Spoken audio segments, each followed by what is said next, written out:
Hello दोस्तों, welcome back to affair with business. Goods and service tax GST की practice series के अंदर ये हमारा दूसरा वीडियो है। एमपी टैक्सेशन असिस्टेंट की कंप्लीट क्लास भी आप ले सकते हैं। हमारी हमारे ऐप पर आपको क्लास मिल जाएंगी। आप ऐप डाउनलोड कर सकते हैं, लिंक आपको वीडियो के डिस्क्रिप्शन में मिल जाएगा। हमारी क्लासेस के अंदर आपको अनलिमिटेड व्यूज के साथ कंप्लीट क्लासेस मिलेंगी, पूरी सिलेबस के हिसाब से, जिस पैटर्न में आपका एग्जाम होना है। साथ में आपको प्रिंटेबल फॉर्मेट में पीडीएफ नोट्स मिलेंगे, जो दोनों लैंग्वेजेस में होंगे, हिंदी और इंग्लिश। आपको लैंग्वेज बैरियर नहीं होने वाला है, लैंग्वेज की दिक्कत स्टडी मटेरियल में नहीं होने वाली है। आप उन नोट्स का आसानी से प्रिंट ले सकते हो और अपनी पढ़ाई कर सकते हो। साथ में हमारे कोर्स में आपको आपके एग्जाम तक पूरा सपोर्ट मिलेगा। आपको प्रैक्टिस एमसीक्यूज कराए जाएंगे, क्विजेस मिलेंगी, आपके एग्जाम तक हमारे साथ आपको मिलेगा। चलिए हम अपनी प्रैक्टिस शुरू करते हैं। पहला क्वेश्चन है आपका,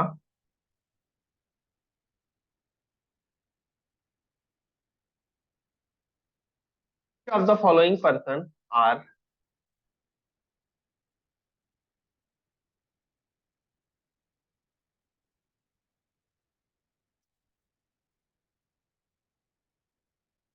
which of the following person are compulsorily required to obtain registration? कौन सा व्यक्ति निम्नलिखित में से किन व्यक्तियों को पंजीकरण कराना अनिवार्य है? कौन से ऐसे व्यक्ति हैं जिनको जीएसटी के अंदर पंजीकरण कंपलसरी है, अनिवार्य है? तो देखो, जीएसटी के अंदर से एक सेक्शन है, सेक्शन 24। यह सेक्शन बात करता है कि किन व्यक्ति को, ऐसे कौन से पर्सन हैं जिनको कंपलसरी जीएसटी का रजिस्ट्रेशन लेना ही लेना है। वैसे नॉर्मल केस में आपको जीएसटी रजिस्ट्रेशन लेने के लिए 20 या 40 लाख की लिमिट है ना। जब आप ये लिमिट क्रॉस करोगे तभी आपको रजिस्ट्रेशन लेना है। और नॉर्थ ईस्ट स्टेट में ये लिमिट कम है, कहीं 10 लाख और 20 लाख। ये लिमिट क्रॉस होने के बाद आपको जीएसटी में रजिस्ट्रेशन कराने की जरूरत है। लेकिन कुछ केसेस में सेक्शन 34 के अंदर केसेस दिए गए हैं, वहां पर यह कहा जाता है कि आपको लिमिट नहीं देखना है, बल्कि आपको रजिस्ट्रेशन कंपलसरी करवाना ही करवाना है। ऐसे कौन से व्यक्ति हैं? तो देखो, पता करना है। Person taxable supply of goods. तो देखो, कोई भी पर्सन अगर inter state supply of goods कर रहा है, मतलब एक राज्य से दूसरे राज्य के अंदर वो गुड्स की सप्लाई कर रहा है, किसकी? गुड्स की सप्लाई कर रहा है, तो उसको कंपलसरी रजिस्ट्रेशन करवाना है। देखो, पहले क्या था कि अगर इंटर स्टेट सप्लाई चाहे गुड्स की हो चाहे सर्विस की हो, आपको रजिस्ट्रेशन लेना ही लेना था। लेकिन बाद में गवर्नमेंट ने एक एक्सेप्शन डाला कि अगर आप सर्विस की सप्लाई कर रहे हो, इंटर स्टेट, एक स्टेट से दूसरे स्टेट में सर्विस की सप्लाई है, और वो सर्विस की सप्लाई जो है अप टू 20 लैक्स है, अप टू 20 लैक्स, तो आपको कंपलसरी रजिस्ट्रेशन नहीं कराना है। ठीक है, तो अब हमें कंपलसरी किसे रजिस्ट्रेशन कराना है? अगर कोई व्यक्ति इंटर स्टेट सप्लाई कर रहा है, मतलब एमपी और यूपी के बीच में सप्लाई हो रही है, और वो अगर गुड्स की सप्लाई है, तो आपको अनिवार्य रूप से रजिस्ट्रेशन करवाना है। ठीक है, तो एक तो इनको करवाना है, ये आपका हो गया। बाकी ऑप्शन पढ़ लो। Casual taxable person making taxable supply. अगर आप as a casual taxable person आ रहे हो सप्लाई करने के लिए, तो भी आपको रजिस्ट्रेशन कंपलसरी करवाना है। कैजुअल टैक्सेबल पर्सन क्या होता है, लास्ट प्रैक्टिस में हमने इसको अच्छे से देखा था। शॉर्ट में बता देता हूँ, कैजुअल टैक्सेबल पर्सन वो होता है जिसका, सपोज करिए, एक स्टेट के अंदर तो परमानेंट बिजनेस है। मान लीजिए उत्तर प्रदेश के अंदर किसी व्यक्ति का परमानेंट बिजनेस है, और वो एक हफ्ते 15 दिन के लिए दिल्ली में जाकर के किसी एग्जीबिशन में या किसी मेले में अपनी दुकान लगाना चाहता है, तो दिल्ली के अंदर उसको क्या बोला जाएगा? Casual taxable person. और कैजुअल टैक्सेबल पर्सन को आपको कंपलसरी रजिस्ट्रेशन लेना है। बिजनेस स्टार्ट करने से 5 दिन पहले रजिस्ट्रेशन लेना है, और एडवांस में टैक्स का पेमेंट करना है। ठीक है, तो कैजुअल टैक्सेबल पर्सन को भी कंपलसरी रजिस्ट्रेशन की आवश्यकता है। Non resident taxable person making taxable supply. Casual taxable person जैसा ही नॉन रेसिडेंट टैक्सेबल पर्सन होता है, जो विदेश का बंदा है, इंडिया में कुछ दिन आकर के बिजनेस करना चाह रहा है, तो उसको भी रजिस्ट्रेशन कंपलसरी लेना है। ऑल ऑफ द अबव, तो इन सभी को सेक्शन 24 के अंदर कंपलसरी रजिस्ट्रेशन लेना है जीएसटी का। सही आंसर आपका क्या हो जाएगा? डी। ठीक है, next, what is the validity of GST registration certificate? GST के अंदर जो आपको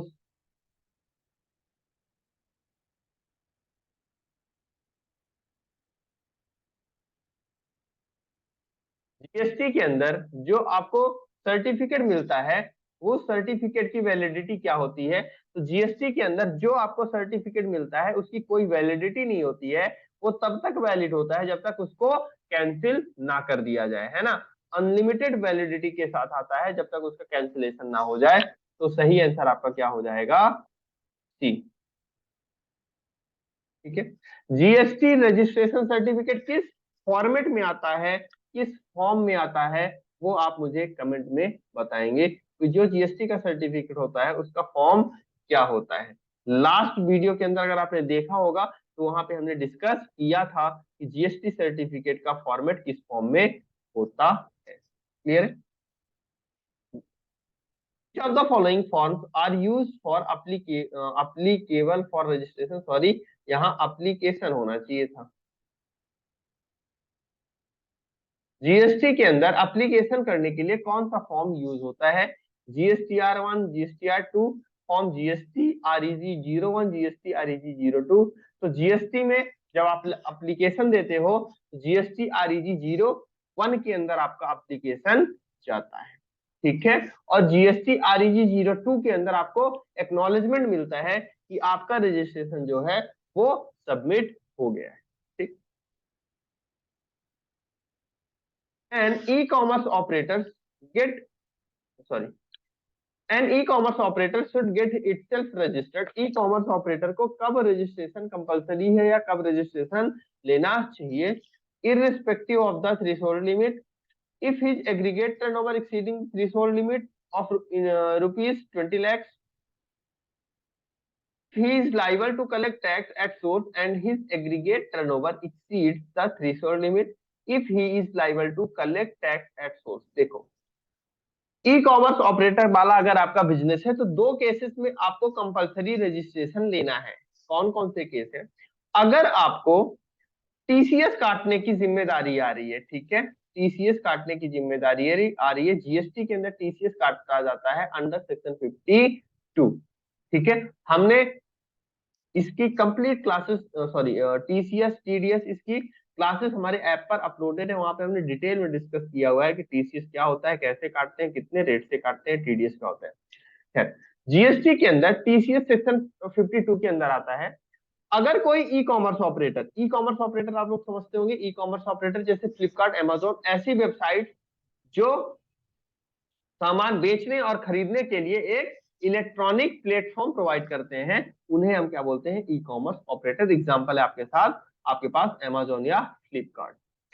अगर अगर कोई भी ई कॉमर्स ऑपरेटर पेमेंट खुद कलेक्ट कर रहा है और इसके बाद वो दुकानदार को दे रहा है तो उस केस में उसको टीसीएस काटना है। ठीक है। अगर कोई ई कॉमर्स ऑपरेटर की लाइबिलिटी टीसीएस काटने की आ रही है उस केस में उसको section 24 of CGST act compulsory registration लेना है। कब? जब कोई ई कॉमर्स ऑपरेटर टीसीएस काटने के लिए लाइबल होता है। क्लियर है इतना? अब एक और केस होता है जहां पर ई कॉमर्स ऑपरेटर को कंपलसरी रजिस्ट्रेशन है, वो है अगर सेक्शन 95 के अंदर ई कॉमर्स ऑपरेटर लाइबल है क्या? टैक्स पे करने के लिए। जैसे होटल ओयो, है ना, ओयो के अंदर क्या होता है कि छोटे छोटे होटल्स भी क्या हो सकते हैं, ओयो में जाकर के खुद को रजिस्ट्रेशन करवा सकते हैं। अब डिपार्टमेंट यहाँ पर क्या होता है कि जीएसटी डिपार्टमेंट के लिए मुश्किल मुश्किल है कि वो हर छोटे छोटे होटल्स को ट्रैक कर पाए और उनसे टैक्स कलेक्ट कर पाए। तो सरकार ने क्या बोला कि कुछ केसेस में जहां पर छोटे होटल्स होंगे और वो होटल्स जीएसटी के अंदर अगर रजिस्टर्ड नहीं है, उस केस में जो ई कॉमर्स ऑपरेटर होगा, मतलब ओयो जो है जिसने प्लेटफॉर्म प्रोवाइड किया है उन होटल्स को, तो ओयो जीएसटी पे करेगा।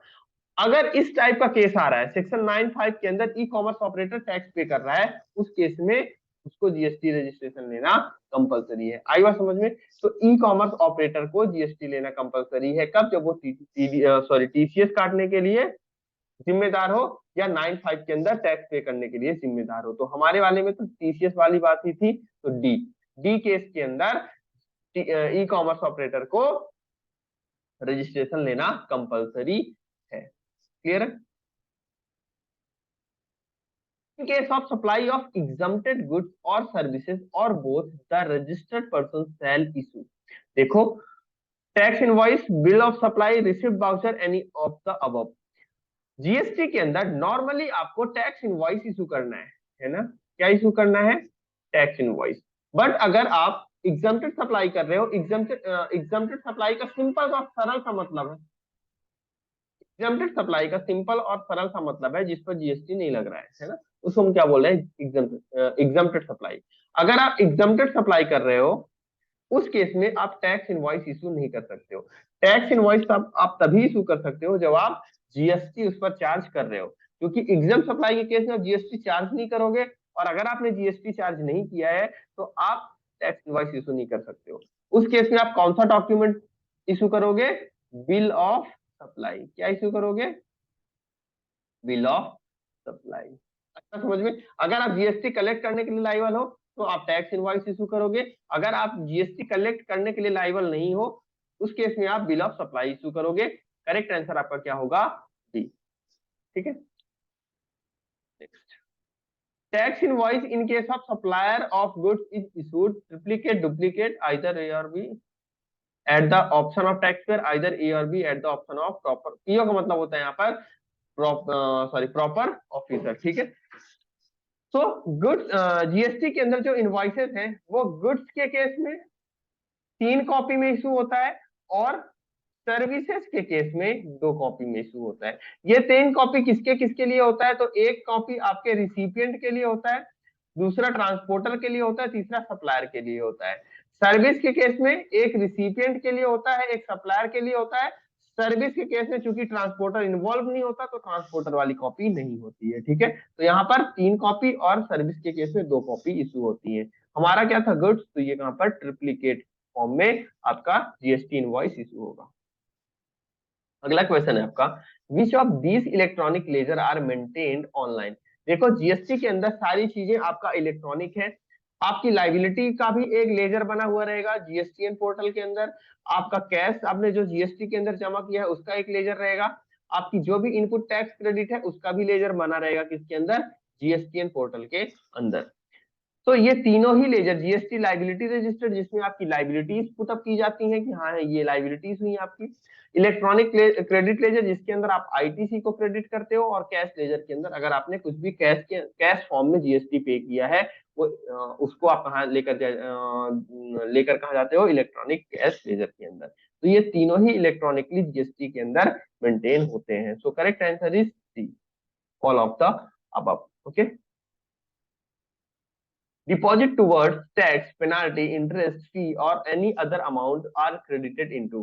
तो देखो, अगर आप जीएसटी के अंदर कुछ भी जमा कर रहे हो, चाहे वो टैक्स हो, इंटरेस्ट, पेनाल्टी, वटेवर जो भी आप जमा कर रहे हो, वो कहाँ जाता है? इलेक्ट्रॉनिक कैश लेजर के अंदर जमा हो जाता है। यूं समझिए कि आपका एक लेजर मेंटेन करता है कौन? जीएसटीएन पोर्टल या सरकार, जिसमें सर अगर आप कुछ भी टैक्स जमा करते हो तो आपके लेजर के अंदर क्या कर देगा? वो क्रेडिट कर देगा कि अच्छा इलेक्ट्रॉनिक कैश लेजर के अंदर, इलेक्ट्रॉनिक कैश लेजर के अंदर सपोज करिए आपने 1000 का टैक्स जमा किया, तो यहाँ पर ईसीएल के अंदर क्या कर दिया जाएगा? क्रेडिट कर दिया जाएगा। फिर एक्चुअल जब आपकी लाइबिलिटी अराइज होगी और सेट ऑफ होगी, तो मान लीजिए 800 रुपए आपकी लाइबिलिटी आई, तो 800 रुपए से क्या कर दिया जाएगा? डेबिट कर दिया जाएगा, और आपके इलेक्ट्रॉनिक कैश लेजर के अंदर 200 रुपए दिखता रहेगा। ठीक है, तो आप कुछ भी टैक्स जमा करते हो कहां पे जाता है? इलेक्ट्रॉनिक कैश लेजर के अंदर। C is correct answer. Clear? Next, which of the following items are debited to electronic credit ledger. देखो, अब इलेक्ट्रॉनिक क्रेडिट लेजर क्या होता है? तो अगर आपको कोई आईटीसी मिल रही है, इनपुट टैक्स क्रेडिट मिल रही है, आपने कुछ कुछ गुड्स परचेस किया है आगे सप्लाई करने के लिए, तो जब आप गुड्स परचेस करने जाओगे तो आप होलसेलर को कुछ टैक्स पे करके आओगे, उसको हम क्या बोलते हैं? इनपुट टैक्स क्रेडिट, जिसके अंदर आपको इनपुट टैक्स क्रेडिट कैसे लेते हैं, कौन सी कंडीशन सेक्शन 16 में दी हुई है, और कौन सी क्रेडिट नहीं मिलती है जिसे हम ब्लॉक क्रेडिट कहते हैं सेक्शन 17। ये सारी चीजें आपका आईटीसी से रिलेटेड है। तो जब भी आईटीसी से कोई टैक्स पे होता है तो आईटीसी से केवल आप टैक्स का पेमेंट कर सकते हो या आउटपुट टैक्स का पेमेंट कर सकते हो। अगर आपको जीएसटी के अंदर कुछ भी इंटरेस्ट पे करना है, या आपको कोई फीस लग गई है, या आपको पेनाल्टी लगा दी गई है,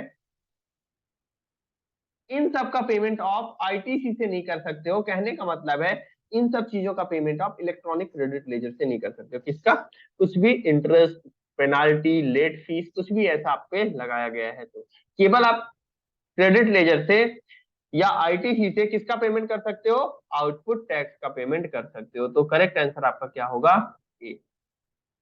next, which input tax credit can not be claimed against which output liability. तो देखो जीएसटी के अंदर आपको पता है कि चार टैक्स होते हैं। एक आपका आईजीएसटी होता है, सीजीएसटी होता है, एसजीएसटी होता है, और अगर आपका यूनियन टेरिटरी है तो यूनियन टेरिटरी यूटीजीएसटी होता है। ठीक है, तो हम यहाँ पर इन दोनों को एक मानेंगे, है ना, ये दोनों एक ही जैसे होते हैं। एसजीएसटी, मैं एसजीएसटी बोलूंगा तो आप समझ जाना मैं एसजीएसटी और यूटीजीएसटी दोनों की बात कर रहा हूँ। अब जो इनपुट टैक्स क्रेडिट होती है उसके सेट ऑफ के कुछ रूल हैं। तो जो आईजीएसटी होता है ना, ये सेंट्रल गवर्नमेंट, ये बेसिकली सीजीएसटी और एसजीएसटी का क्या होता है? कंसोलिडेशन होता है। सीजीएसटी के साथ भी कर सकते हो और एसजीएसटी के साथ भी कर सकते हो, और खुद के साथ तो कर ही सकते हो। फिर बात आती है सीजीएसटी की। सीजीएसटी बोलता है कि हम आईजीएसटी, सॉरी, एक तो सीजीएसटी का यूज आप खुद के साथ कर सकते हो, मतलब सीजीएसटी के साथ। दूसरा सीजीएसटी बोलता है कि मैं समझो आईजीएसटी घर के मुखिया है, समझे, पिताजी हैं, तो सीजीएसटी बोला मैं अपनी चॉकलेट खुद खाऊंगा, या तो किसको खाने को दे दूंगा? आईजीएसटी को, मतलब पापा जी को खाने को दे दूंगा। लेकिन सीजीएसटी बोलता है कि गलती से भी, एसजीएसटी को समझो छोटा भाई है, सीजीएसटी बोलता है गलती से भी छोटा भाई तुम मत मांग लेना मेरी क्रेडिट, मैं तुमको नहीं दूंगा। तो ध्यान रखना, CGST can be utilize for the payment of CGST and IGST, but can not be use for payment of SGST. आप एसजीएसटी के पेमेंट के लिए सीजीएसटी का यूज नहीं कर सकते। अब एसजीएसटी है, तो एसजीएसटी बोलता है कि मैं अपनी चॉकलेट खुद खाऊंगा, या तो मैं पापा को दे दूंगा, आईजीएसटी को दे दूंगा। लेकिन एसजीएसटी बोलता है कि मैं सीजीएसटी, क्योंकि सीजीएसटी बड़े भैया ने इसको खाने के लिए नहीं दिया था, तो एसजीएसटी भी बोलता है कि मैं भी अपनी चॉकलेट सीजीएसटी को नहीं दूंगा। तो क्या बात समझ में आई कि आईजीएसटी का आप कहीं भी यूज कर सकते हो, सीजीएसटी को खुद से यूज कर सकते हो, या तो आईजीएसटी के लिए कर सकते हो, और एसजीएसटी का भी खुद से कर सकते हो, या तो आईजीएसटी के लिए कर सकते हो। सीजीएसटी और एस, ये दोनों आपस में यूटिलाइज नहीं हो सकते हैं। क्लियर है? क्वेश्चन ने यही पूछा है कि किन दो को आपस में आप यूज नहीं कर सकते हो। आईजीएसटी एसजीएसटी यूज हो जाएगा, आईजीएसटी सीजीएसटी यूज हो जाएगा, सीजीएसटी एसजीएसटी यूज नहीं होगा, एसजीएसटी आईजीएसटी भी यूज हो जाएगा। तो आपका सही आंसर क्या बनेगा? D. Next, what does N stand for in HSN. तो देखो जीएसटी के अंदर एक सिस्टम है एचएसएन कोड, मतलब हर आइटम का एक कोड दिया हुआ है ना, उसमें बोल रहा है कि एन का मतलब क्या होता है। तो एचएसएन का मतलब होता है हार्मोनाइज्ड सिस्टम ऑफ नोमेनक्लेचर। तो यहाँ पर एन का मतलब होता है नोमेनक्लेचर सी। ठीक है, which form is furnished for submission of detail of outward supply under section 37। तो देखो जीएसटी के अंदर अगर आप आउटवर्ड सप्लाई के लिए रिटर्न जाता है जो, उसे हम क्या बोलते हैं? जीएसटीआर 1। क्या बोलते हैं? जीएसटीआर 1। तो सही आंसर क्या होगा? ए। ठीक है, फिर जीएसटीआर 2। तो जीएसटी के अंदर जीएसटीआर 2 बेसिकली इनवर्ट सप्लाई के लिए रिटर्न था, लेकिन वो आज तक आ ही नहीं पाया, बल्कि इसके जगह पे क्या आ गया? GSTR 2A and 2B। सी भी आज तक आ नहीं पाया, बल्कि इसके जगह पे क्या चलता है? जीएसटीआर 3B, है ना, जो जीएसटी के अंदर इनपुट टैक्स क्रेडिट क्लेम करने के लिए और पेमेंट करने के लिए रिटर्न होता है। ठीक, क्लियर है? चलो, तो ये था आपका आउटवर्ड सप्लाई के लिए कौन सा फॉर्म यूज होता है? GSTR 1। Position tax payer is required to file return in which form. तो देखो कंपोजिशन होता क्या है, तो सरकार ने बोला छोटे करदाताओं को, छोटे जो टैक्स पेयर है उनको कंप्लायंस में आसानी हो, उनको ज्यादा दिक्कत ना हो पेमेंट में, इसके लिए सरकार स्कीम लेके आई कि अगर आपका टर्नओवर अप टू 15 CR है या गुड्स के केस में, और अगर आप सर्विस के केस में हो तो 75 lakhs है, सॉरी सॉरी, गुड्स के केस में 1.5 CR है, और अगर कुछ स्टेट है जैसे नॉर्थ ईस्ट के स्टेट है, वहां पर उस सरकार ने बोला कि अगर आपका टर्नओवर 75 lakhs है तो आप कंपोजिशन स्कीम में टैक्स पे कर सकते हो। कंपोजिशन स्कीम के अंदर क्या होता है कि आप 3-3 महीने में रिटर्न फाइल कर सकते हो, है ना। आपका जो पेमेंट और रिटर्न हो जाएगा वो क्या हो जाएगा, क्वार्टरली हो जाएगा, आपको हर महीने परेशान होने की जरूरत नहीं है। तो इसकी लिमिट क्या है, 1.5 CR। क्लियर है इतना। अब देखो, इनके लिए इनको क्वार्टरली रिटर्न, कौन सा रिटर्न फाइल करना पड़ता है, CMP 08। सही आंसर क्या होगा, डी। कुछ जगह GSTR 4 दिया हो सकता है, लेकिन GSTR 4 पहले होता था, अब नहीं होता है। अब कौन सा फॉर्म फाइल करना होता है, CMP 08। और GSTR 4 कंपोजिशन स्कीम के केस में एनुअल रिटर्न का फॉर्म होता है ना। तो क्वार्टरली रिटर्न कौन सा जाएगा कंपोजिशन के लिए, CMP 08। और इसकी डेट क्या होती है, हर क्वार्टर एंड से जो नेक्स्ट मंथ होगा उसकी 18 तारीख। जैसे कि आपका सपोज करिए अप्रैल से जून वाला क्वार्टर है, तो इसका क्या होगा, 18 जुलाई। ऐसे ही आपका जुलाई से सितंबर वाला क्वार्टर है, तो इसके लिए क्या होगा, 18 अक्टूबर, है ना। तो इस तरह से आपको CMP 08 करना है। Next, as per GST law only citizen of India can act as GST practitioner. तो देखो, जीएसटी के अंदर एक GST प्रैक्टिशनर का कॉन्सेप्ट है।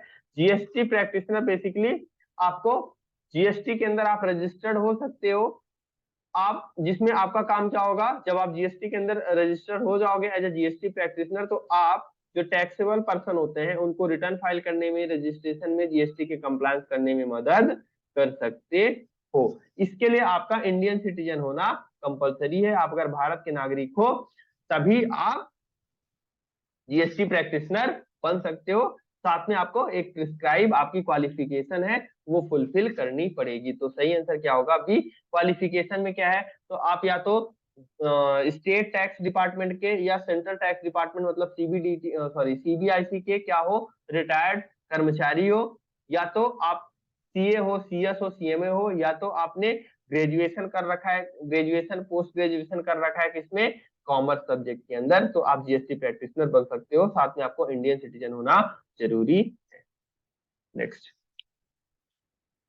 registered person whose aggregate turnover during a financial year exceed ₹2 CR is required to file which of the following document। तो देखो, 2 करोड़ अगर आपका टर्नओवर क्रॉस होता है तो आपको GSTR 9 फाइल करना जरूरी है, जिसे हम क्या बोलते हैं, एनुअल रिटर्न।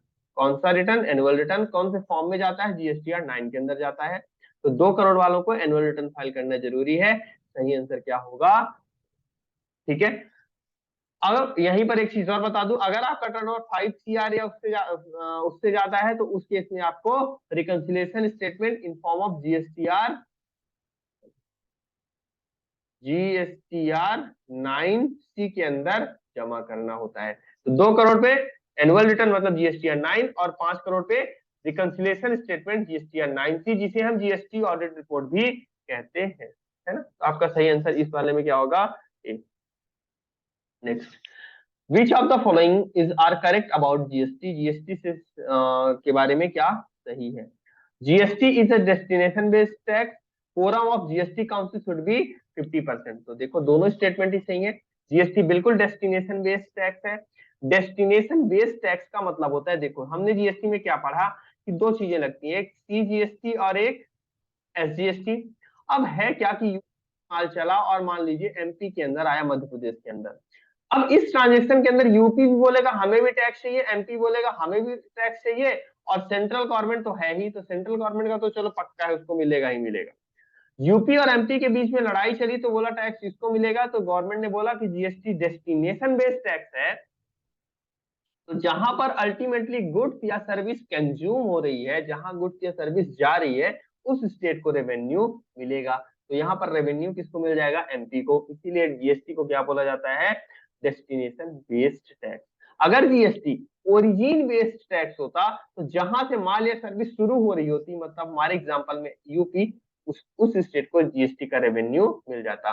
बट चूंकि डेस्टिनेशन बेस्ड टैक्स है, तो यहाँ पर जो डेस्टिनेशन स्टेट होगा, जहां पर एक्चुअली गुड्स या सर्विस कंज्यूम की जाएगी, उस स्टेट को रेवेन्यू मिलेगा। तो जीएसटी बिल्कुल आपका डेस्टिनेशन बेस्ड टैक्स है। Quorum of GST council should be 50%। बिल्कुल, जीएसटी काउंसिल, जीएसटी के अंदर आपको पता है कोई भी अमेंडमेंट, कोई भी चेंजेस अगर करना है तो जीएसटी काउंसिल की रिकमेंडेशन से होगा। जीएसटी काउंसिल का कंपोजिशन क्या होता है, तो स्टेट गवर्नमेंट के आपके फाइनेंस मिनिस्टर, सेंट्रल गवर्नमेंट के आपके फाइनेंस मिनिस्टर, इन सबको मिलाकर के जीएसटी काउंसिल बनाई जाती है। इससे रिलेटेड आर्टिकल है कॉन्स्टिट्यूशन के अंदर लाया गया था 101st अमेंडमेंट से। वो आर्टिकल कौन सा है, 279 ए। याद रखना, एग्जाम के अंदर कई बार ये भी पूछ लिया जाता है कि जीएसटी काउंसिल बनाने की पावर जो है वो किस आर्टिकल में दी गई है भारतीय संविधान की, तो वो है आर्टिकल 279 ए। ठीक है, कौन बनाता है, प्रेसिडेंट बनाता है। जीएसटी काउंसिल की जब मीटिंग होती है तो कोरम, कोरम का मतलब होता है कम से कम इतने मेंबर आएंगे तभी वो मीटिंग सफल मानी जाएगी, मीटिंग की शुरुआत मानी जाएगी। तो कम से कम 50% लोगों का आना जरूरी है। ठीक है, तो आपका सही आंसर यहाँ पर क्या होगा, बोथ 1 एंड 2, आपका क्या हो जाएगा, करेक्ट है। ठीक है, the first 2 digit of GSTN represent. देखिए, जब आप जीएसटी के अंदर रजिस्ट्रेशन लेते हो तो आपको एक जीएसटी नंबर मिलता है, जिसके अंदर जो पहले 2 डिजिट होते हैं वो किसके बारे में बताते हैं, स्टेट कोड के बारे में बताते हैं। पैन बेस्ड आपको जीएसटी नंबर मिलता है, जिसमें फर्स्ट 2 डिजिट आपकी क्या होगी, स्टेट कोड के बारे में बताएंगे। ठीक है, नेक्स्ट, स्कीम, कंपोजिशन स्कीम के लिए कौन लाइबल है, तो मैंने बताया था आपको 1.5 सीआर। और यहाँ पर किसी स्टेट के बारे में नहीं बोला गया, तो हम नॉर्मल स्टेट के बारे में मानेंगे। तो 1.5 करोड़ आपका क्या है, लिमिट है। अगर आपका 1.5 सीआर तक टर्नओवर है, एग्रीगेट टर्नओवर है, तो आप कंपोजिशन स्कीम ऑप्ट कर सकते हो। कंपोजिशन स्कीम के लिए आपको सीएमपी 08 क्वार्टरली फाइल करना होगा। ड्यू डेट क्या होती है, क्वार्टर एंड के बाद जो मंथ होगा उसकी 18 तारीख। Next, who can not opt for composition scheme, composition कौन नहीं ले सकता है, तो देखो, अगर आपका इंटर स्टेट सप्लाई है ना, एक राज्य से दूसरे राज्य में, तो आप कंपोजिशन के अंदर नहीं जा सकते हो। अगर आप स्पेसिफिक प्रोडक्ट बना रहे हो, मैन्युफैक्चरिंग कर रहे हो, किसकी, आइसक्रीम की, पान मसाला या टोबैको प्रोडक्ट की, तो आप कंपोजिशन के अंदर नहीं जा सकते हो। अगर आप कैजुअल टैक्सेबल पर्सन हो या नॉन रेसिडेंट टैक्सेबल पर्सन हो, उस केस में भी आप कंपोजिशन के अंदर नहीं जा सकते हो। तो ये इन सभी कंडीशंस के अंदर आपको कंपोजिशन स्कीम नहीं मिलेगी, इंटर स्टेट में नहीं मिलेगी, टोबैको, आइसक्रीम, पान मसाला में नहीं मिलेगी, कैजुअल टैक्सेबल पर्सन या नॉन रेसिडेंट टैक्सेबल पर्सन के केस में भी आपको कंपोजिशन स्कीम नहीं मिलेगी। Next, he will be reversed for invoice which were not paid within। देखो, इनपुट टैक्स क्रेडिट अगर आप किसी चीज की ले रहे हो, अगर आपने कोई गुड्स खरीदा है, सर्विस ली है, तो उस केस में आपको 180 डेज के अंदर पेमेंट भी कर देना है सामने वाले को। अगर आपने 180 दिन के अंदर पेमेंट नहीं किया है तो आपको आईटीसी नहीं मिलेगी, आईटीसी रिवर्स करनी पड़ेगी। सही आंसर क्या होगा आपका, डी, विद इन 180 डेज आपको पेमेंट कर देना है। ठीक है, चलिए, तो ये थी आपके कुछ प्रैक्टिस एमसीक्यूज। बाकी कंप्लीट क्लास के लिए आप हमारा ऐप डाउनलोड करें, अफेयर विद बिजनेस, लिंक आपको डिस्क्रिप्शन में मिल जाएगी। थैंक यू दोस्तों, थैंक यू सो मच।